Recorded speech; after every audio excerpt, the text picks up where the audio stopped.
Bonjour les amis, j'espère que vous allez bien et que tout se passe bien pour vous. Alors aujourd'hui, je voulais faire un sujet qui nous parle en fait, qui va te parler de est-ce que je dois attendre tout de Dieu?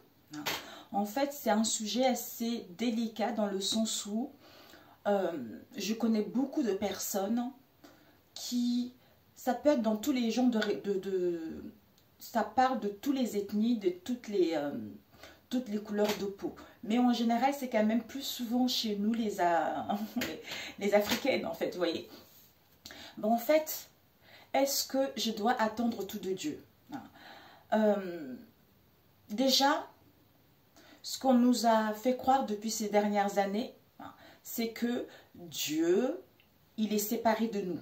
Déjà, le fait de comprendre qu'on nous fait croire que Dieu, il est séparé de nous, et qu'on doit avoir peur de Dieu, on doit marcher comme ça, sinon on ne rentre pas dans le droit chemin.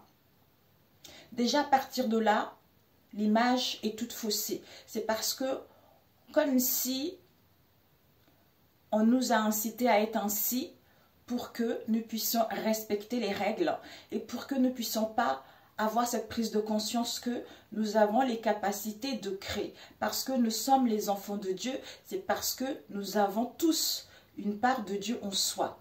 D'où on est créateur de notre vie. Donc, l'être humain n'a pas voulu qu'on puisse prendre conscience de cela. Et donc, lui, sa seule façon, c'était de nous enfermer dans ces conditionnements-là pour que nous puissions suivre le droit chemin selon leurs règles. Alors que, si vous savez que vous avez le pouvoir de tout créer, peut-être que vous allez faire n'importe quoi, ou peut-être que on ne pourrait pas avoir le pouvoir sous vous. Donc, je ne sais pas trop quelles sont les intentions qui sont cachées derrière tout cela. En fait, pour moi, de ce que je vais vous dire, c'est par rapport à mon expérience à moi et par rapport à mes ressentis. Donc, ça ne me regarde que moi, ça regarde aussi que mon expérience de vie en moi et par rapport à ce qu'on m'a montré. Moi, j'estime que déjà, on ne peut pas attendre tout de Dieu parce que puisque Dieu est en toi, cette part de Dieu qui est en toi, donc, en fait, déjà avant, parce que peut-être que tu ne comprendras pas tout à fait ce que je veux dire. Je vais te parler de ce qui se passe beaucoup en Afrique. Donc, je prie parce que je veux avoir un mari ou je veux avoir une femme ou je veux avoir une telle situation. Donc, je vais à l'église tous les dimanches où je prie, mais à côté, je dénigre les autres, mais à côté, j'insulte les autres, et à côté, je fais les choses négatives, mais je prie. Et en plus de ça, j'attends. Donc, je vais à l'église, je prie, mais j'attends que Dieu me ramène une personne, que Dieu me ramène une situation, donc je n'agis pas. Qu'est-ce que tu veux que Dieu fasse pour toi? Si tu pries et que tu attends, en fait, tu gâches ta vie. Tu gâches ta vie parce que ce qu'on t'a appris que en priant, et en attendant les choses, il va te les donner. Alors que c'est faux. Tu passes ta vie, une partie de ta vie, à attendre quelque chose que tu n'auras pas. Alors que si tu te disais justement que Dieu est en moi, cette part de Dieu est en moi. Donc, il est en moi, il est à mon voisin, il est à mon mari, à tous les gens qui m'entourent, on a tous cette part de Dieu en moi. Et aussi dans les animaux. Les animaux, mon pull, hein? Il y a ma ceinture. Dans les animaux, comment ça s'appelle? Dans les animaux, dans les plantes, en fait, c'est le tout, en fait, tout ce que nous entoure. Donc, en fait, en prenant conscience de cela, tu vas te dire, finalement, puisque Dieu nous a créés, et il a créé ce merveilleux monde, donc j'ai les capacités à créer ce que je veux, quel que soit l'endroit où je me trouve, quelles que soient les difficultés dans lesquelles je suis. Donc en fait, si je veux vraiment récupérer ce pouvoir, cette part de Dieu qui est en moi, c'est en me recentrant sur moi, c'est en faisant des prières. En faisant des prières, je suis ici et maintenant, je suis équilibrée. Je suis à l'écoute de mon moi intérieur et je suis dans la... En fait, quand on fait les prières, c'est en se connectant à cette part de Dieu à cette part de Dieu qui est en toi, ben en fait, à ce moment-là, en fait, tout de suite, si c'est vraiment le vrai Dieu que tu pries, à ce moment-là, tu rentres dans l'amour inconditionnel. L'amour inconditionnel, c'est-à-dire, je m'aime, j'ai confiance en moi et j'ai ce champ de possible. Donc, j'aime tout le monde, je ne critique pas. C'est ça l'amour de Dieu.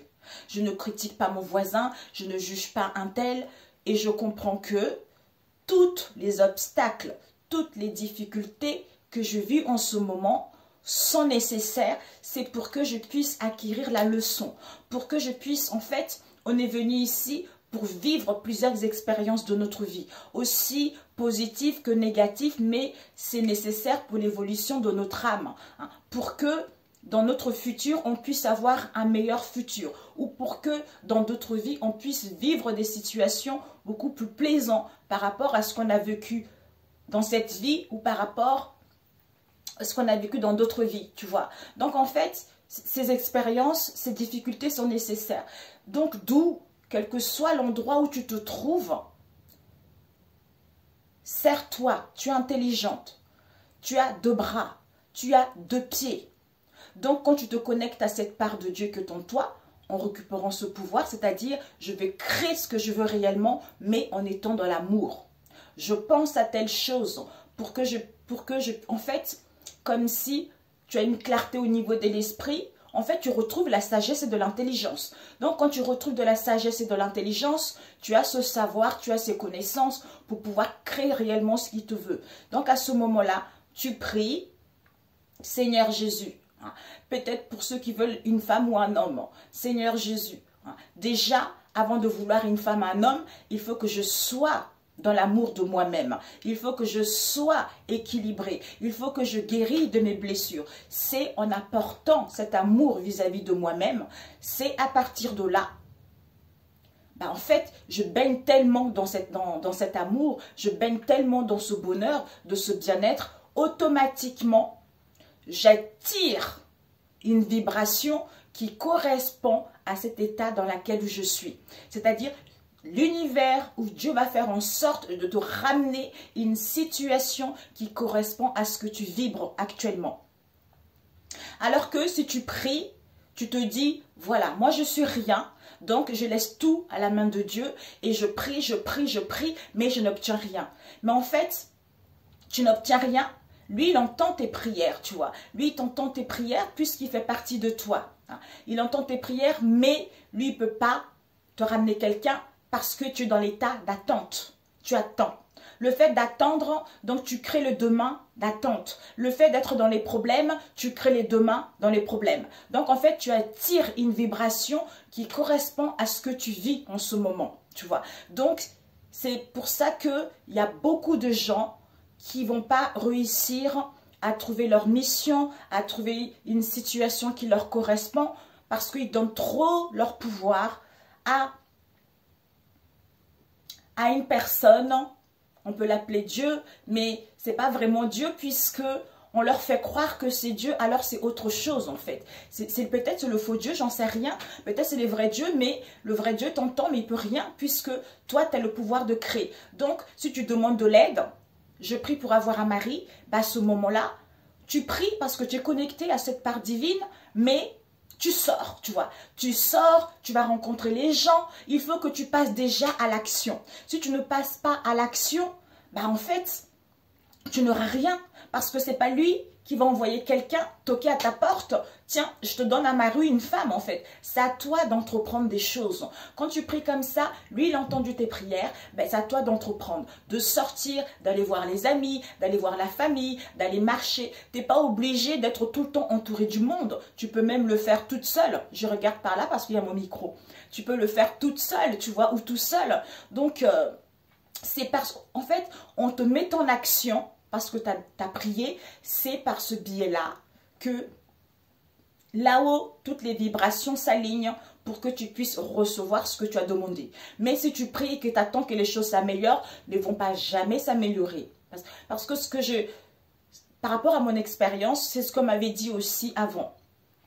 Parce que moi, avant, vraiment de rentrer dans les difficultés, pour moi, on m'avait montré en fait, on m'avait montré par les rêves, les songes en fait, que quand je suis descendue ici, parce que j'étais dans un endroit très très lumineux, il y avait du feu, et après on m'a dit que c'était Dieu que j'avais rencontré, tu vois. Le feu c'est Dieu, c'est le Saint-Esprit, c'est quelque chose de puissant, mais c'était rempli tellement d'amour, et ça ne nous juge pas.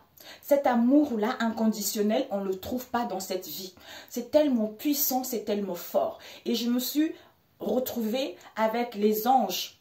En fait, les êtres de lumière, en fait, ils sont comme s'ils étaient translucides, une forme de nuage, tu vois.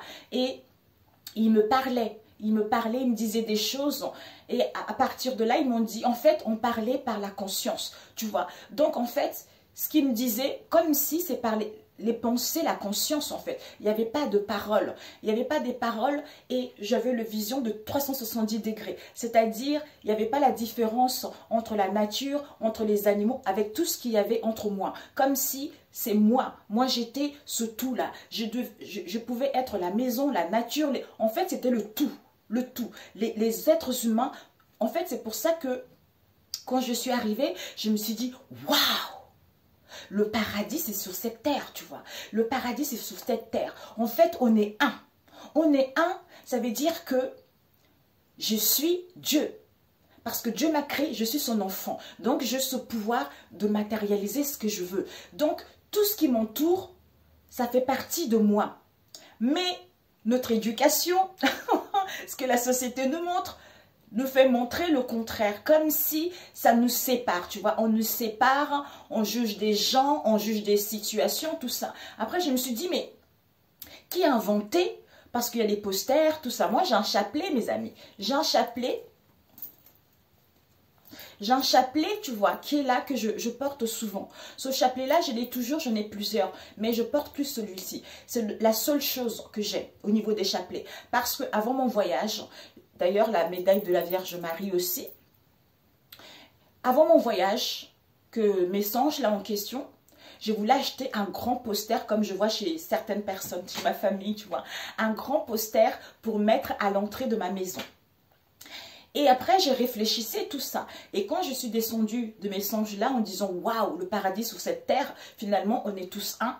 Après, je me suis dit, mais qui a inventé, qui a dit que Dieu ressemblait? Tu sais, les posters qu'on voit tous là, un homme blond, barbu, hein, tout ça. Mais qui a inventé ça? Qui a dit que Dieu ressemblait à ça? En fait, tout ça, c'est que du faux. Donc, en fait, vous achetez les choses, on vous fait vendre des choses qui sont, en fait, c'est pas le vrai Dieu finalement. Puisque Dieu ne ressemble pas à cette image qu'on nous montre. Je sais que cette vidéo ne va pas plaire. Je suis désolée, mais tout à l'heure, mes enfants, ils sont rentrés, j'ai fini mon travail, donc j'étais dans le jardin et je pensais à ce sujet-là et mon cœur a vibré. Ça veut dire que il fallait que je le fasse, tu vois. Donc, je le fais et tant pis de ce que les autres vont dire, tu vois. Je me suis dit, mais qui a inventé ça? Mais heureusement que je n'ai pas acheté. Je n'ai pas acheté ces posters, je n'ai pas acheté des choses. Donc, en fait, quand on nous dit, oui, les posters, des machins, tout ça, en fait, c'est les faux dieux. D'ailleurs, dans la Bible, Dieu même, il ne veut pas que on le caritatise, comment dire, il ne veut pas qu'on fasse des posters, on fasse des choses qui correspondent à lui pour qu'on puisse prier. Il ne veut pas. Donc, quel homme a eu l'idée d'inventer tout ça en fait? Qui? Ben, c'est pour gagner de l'argent. Hein, pour gagner de l'argent et pour que les gens puissent idolâtrer une image qui n'est pas bonne, qui est fausse. C'est pour ça que Dieu est illimité. Dieu est en chacun de nous. Quand on a de l'amour vis-à-vis de soi-même, on ne critique pas les autres. Quand on dit aimer le vrai Dieu, on ne critique pas.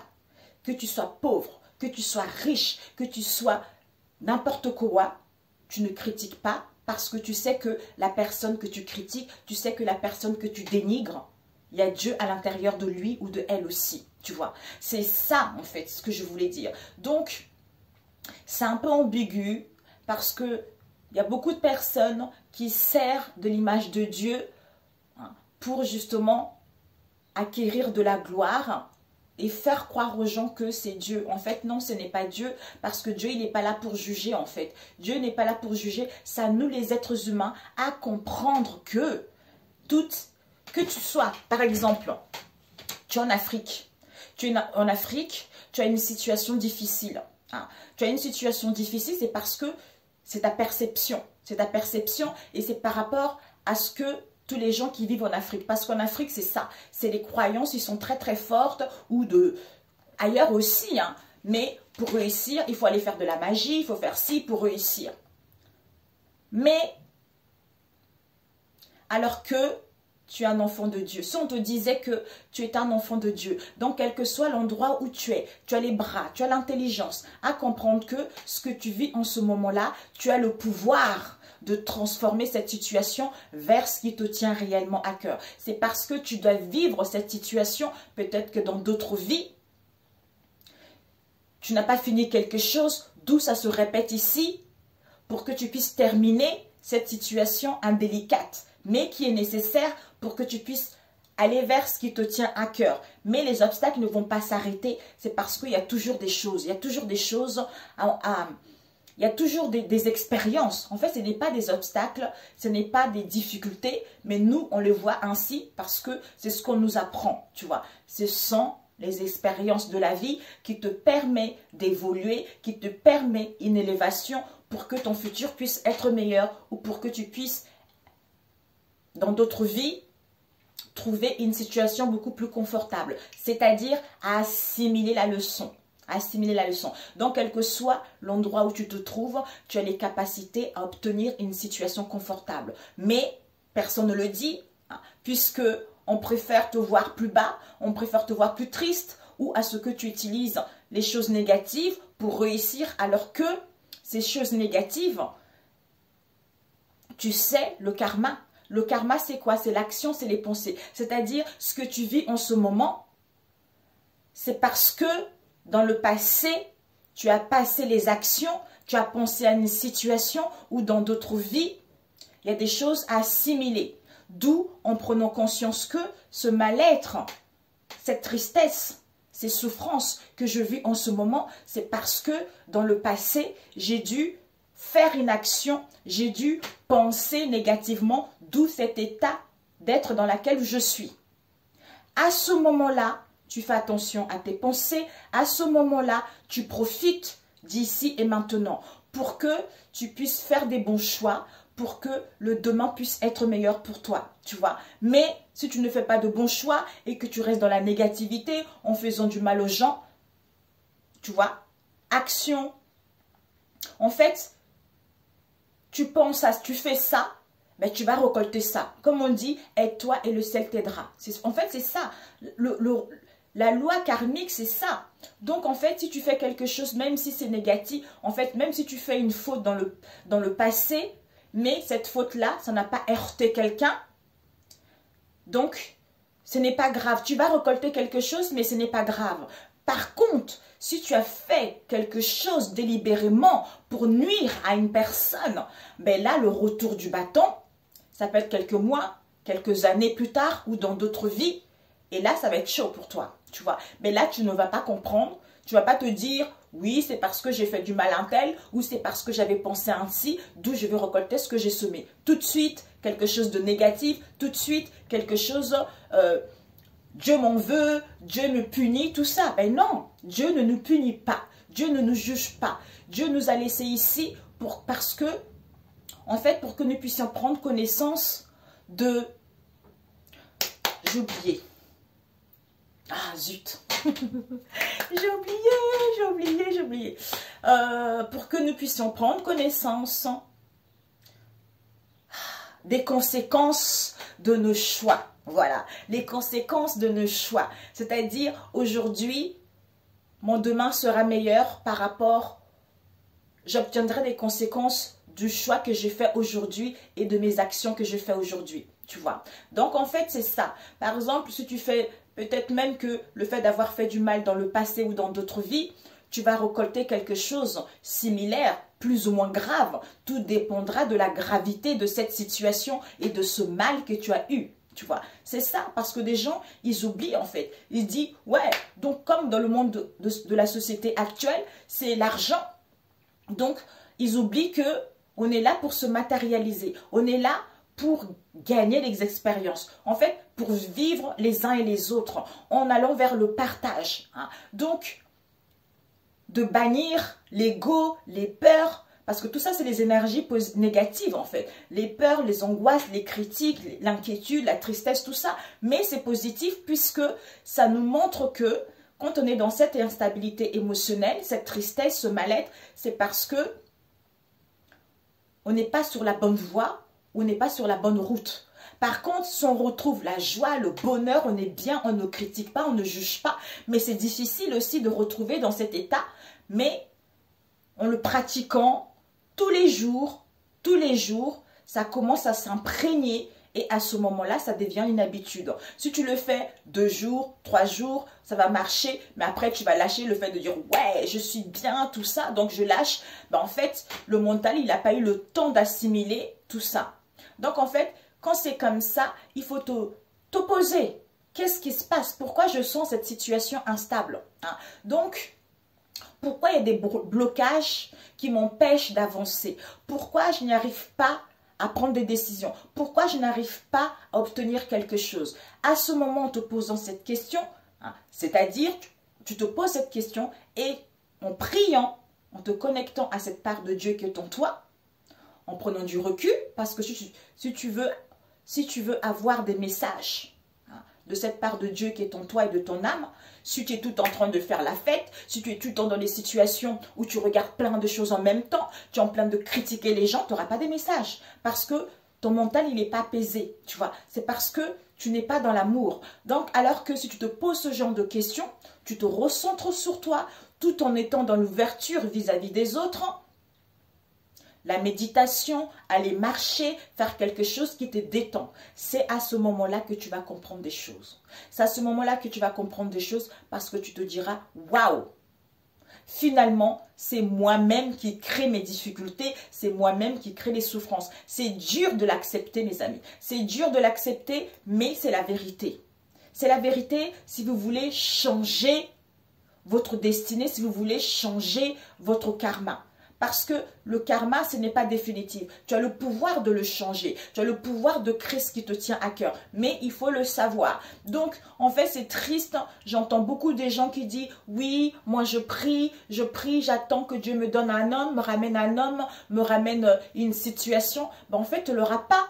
Puisque tu entreprends pas les choses, tu ne passes pas à l'action. Hein. Donc, le fait de ne pas passer à l'action, donc, ton demain sera dans l'attente, en fait. Alors que si tu veux quelque chose, tu passes à l'action. Déjà, Dieu va faire le nécessaire ou la vie va faire le nécessaire de te mettre sur la bonne, mettre des choses sur ton chemin, en fait. Donc, c'est dommage. C'est dommage. Et aussi, par exemple, on dit oui, tu es marié parce que Dieu n'aime pas qu'on se sépare, tout ça. Mais c'est vrai que quand Dieu met 2 êtres qui s'aiment très fort, l'amour est là. Et que quiconque, la famille, les amis, qui font tout pour détruire cette situation, si Dieu a décidé ainsi, quel que soit ce que tu peux faire, la magie noire, n'importe quoi, si l'un de 2 partenaires est croyant et connecté, tu n'y arriverais pas. Tu n'y arriverais pas parce qu'au début, tu vas être content parce que ça va marcher, tu vois. Ça va marcher, mais Dieu est beaucoup plus puissant que ça, puisque Dieu aussi a créé cette situation. Donc, la magie, tout ça, ce n'est qu'éphémère. Tu obtiens l'argent aujourd'hui, demain, tu ne sais pas ce que tu vas... En fait, tu obtiens l'argent aujourd'hui, tu voles une situation à une personne aujourd'hui, mais tu ne sais pas ce qui va t'arriver demain. Ce n'est qu'éphémère, ce n'est que temporaire. Donc, le demain en question, ton futur en question, ben, tu vas récolter ce que tu as fait là. C'est comme beaucoup de personnes en ce moment, je vois un peu. Hein. Donc, je sors avec un homme parce qu'il a de l'argent et je dénigre l'autre parce qu'il n'a pas l'argent. Hein, ou parce que je dénigre l'autre parce qu'il est ringard. Le fait de penser ainsi, le fait d'être avec une personne, tu le sais, parce que puisque tu le sais inconsciemment, tu prends l'acte, tu passes à l'action d'être avec une personne juste pour son argent, pour nous voler son argent. Et tu oublies que le demain, parce que là, tu as de l'argent, tout ça, tu construis plein des immeubles. Tu fais ton commerce, mais quand tu vas mourir, ton commerce, tu vas le laisser ici. Donc, quand tu reviendras dans cette vie, tu vas récolter ce que tu as semé. Mais toi, tu vas oublier tout ce que tu as fait dans le passé. Tu vois, c'est pour ça que, mes amis, Dieu n'est pas là pour nous juger. N'est pas là pour nous juger, n'est pas là pour ne pas faire telle chose, telle chose, telle chose. Dieu veut juste que nous puissions vivre notre vie. Nous puissions aller vers le partage. Nous puissions nous aimer, nous réaliser. Nous réaliser, c'est tout ce qu'il veut. C'est notre mission que nous sommes ici. Donc le chacun pour soi, on n'est pas fait pour vivre seul en fait. On est fait pour vivre ensemble.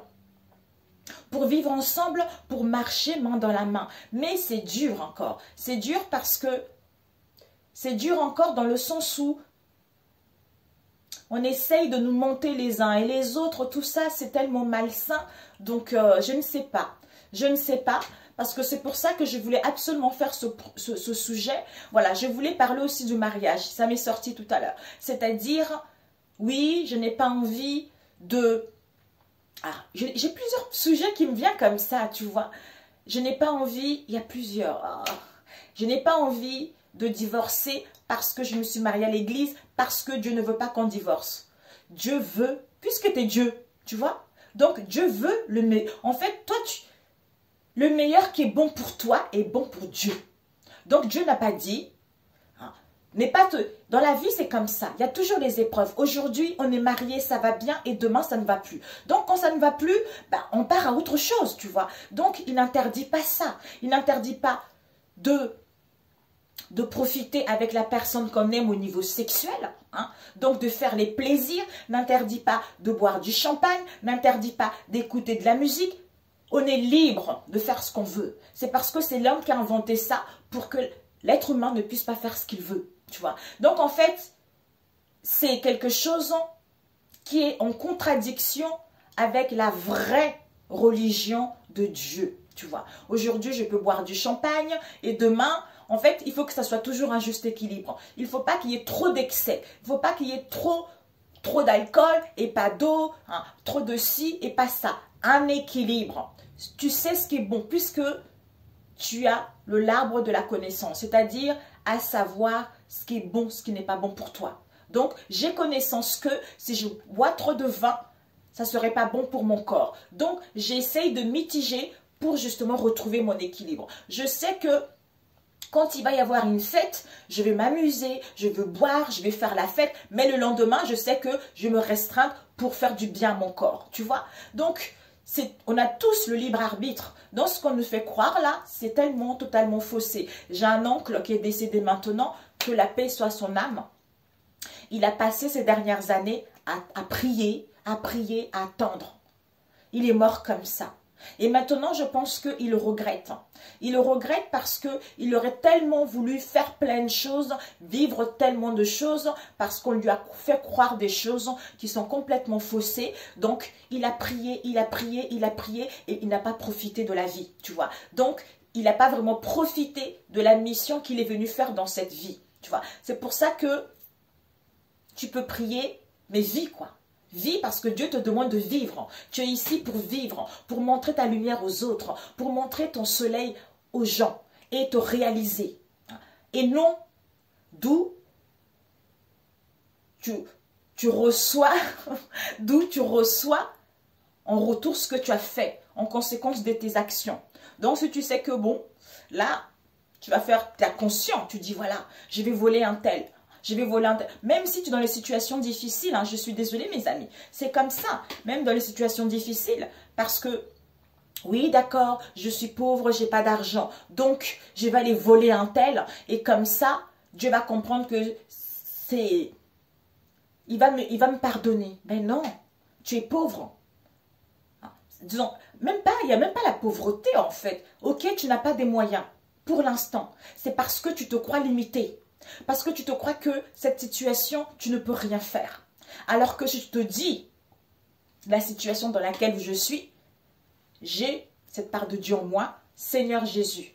Comment je peux améliorer cette situation? Comment je peux m'y prendre? À ce moment-là, tu fais des choix. Tu fais des choix d'entreprendre des choses, tu fais des choix d'aller taper à la porte, tu fais des choix d'aller voir du monde. C'est à partir de là que tu vas trouver de l'aide. Et Dieu, il te mettra des gens, des choses sur ta route pour trouver de l'aide. Tu vois, c'est ça, d'où il ne faut pas attendre, quoi. Si tu attends le jour où tu vas mourir, ben Seigneur, mais pourquoi? Mais pourquoi? Et pourtant, je t'ai prié, je n'ai rien obtenu. Ben mon fils, j'ai entendu tes prières, mais je ne pouvais, en fait, c'est à toi d'entreprendre des choses. Et quand tu sais ça, tu te dis, mon Dieu, mon Dieu, mon Dieu, finalement, j'ai gâché ma vie à un temps attendre, puisque on nous montrait qu'il fallait prier, être sage, qu'il ne faut rien faire, que Dieu va te donner tout, alors que c'est faux. C'est faux, c'est faux. Voilà mes amis. Donc, j'espère que ça va t'aider. C'est mon point de vue. Donc, ça peut te parler ou pas. Pour ceux qui sont très croyants, peut-être que ça peut les choquer. Mais bon, ce n'est pas grave, il fallait que je le dise. Mon cœur a parlé, donc je suis mon cœur. Quand mon cœur vibre comme ça, quand je vais faire des sujets, donc je le fais. Et là, je pense que prochainement, je parlerai de... Voilà, ouais, je parlerai du karma, tu vois. Je parlerai du karma et puis peut-être que ça pourra t'aider aussi. Prends soin de toi, vis ta vie, n'attends rien, n'attends rien, ne critique pas, ça ne sert à rien. Tu sais, aujourd'hui, tu peux critiquer du monde, tu vois. Tu critiques, tu juges parce que tu es sur la toile, tu vois. Mais ce que tu fais aujourd'hui, tu n'as pas une idée de ce qui sera demain. Parce que tu te dis qu'aujourd'hui, je critique parce que je suis sur la toile. Et que Dieu va me pardonner. Non, ça ne se passe pas comme ça. Puisque c'est les actions que toi tu as prises. C'est la décision que tu as prise de critiquer les gens, de dénigrer les gens. C'est quand tu vas arriver demain, dans 1 an, dans 2 ans, tout va s'écrouler par rapport à tout ce que tu as fait auparavant. Mais tu vas pas te prendre. En fait, tu ne vas pas te rendre compte de ça. Et tu vas dire tout de suite, c'est catastrophique, c'est parce que les gens m'en veulent, et ainsi, ainsi, ainsi. Alors que c'est tes propres actions, c'est ton propre comportement qui ont fait que tu vas récolter ce que tu as semé. Tu vois. Tout simplement ça. Je vous aime et je vous dis à très bientôt. Ciao, ciao.